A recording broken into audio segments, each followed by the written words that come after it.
বাংলা ব্যাকরণ থেকে বাগধারা আলোচনার আজকে 14 নম্বর পর্বটি তোমাদের সামনে তুলে ধরব। দেখো, প্রতিটি পর্বে কিন্তু আমি প্রথম থেকে 25টি করে বাগধারা আলোচনা করেছি। আজকে যেহেতু 14 নম্বর পর্ব, তাই 326 নম্বর থেকে শুরু হয়েছে। দেখো, শিবরাত্রির সলতে তাকে বলা হবে একমাত্র সন্তান। যক্ষের ধন কৃপণ ব্যক্তির সঞ্চিত সম্পদ। 7 রাজার ধন অমূল্য সম্পদ। কড়াই গণ্ডায় চুল চেরা হিসাব। অকর্মার ধাড়ি অপদার্থ কিংবা অকেজ। অকাজের গোসাই অনুচিত কাজের জন্য মুখিয়ে থাকা ব্যক্তি। অকাল মানে অসময়।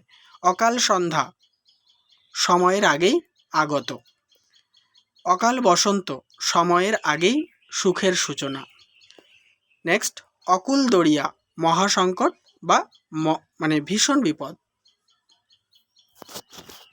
পরের বাগধারা, উড়ো চিঠি বেনামি পত্র।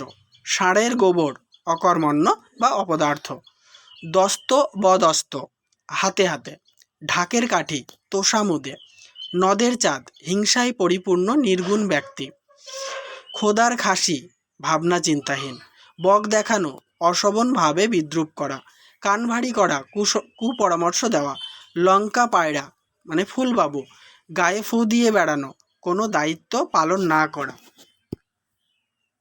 পরের বাগধারা, উলু খাগড়া নিরীহ প্রজা। কথায় চিড়ে ভেজা ফাঁকা আওয়াজে কাজ হাসিল করা। 7 কাহন প্রচুর পরিমাণ। দুকান কাটা নির্লজ্জ বা বেহায়া।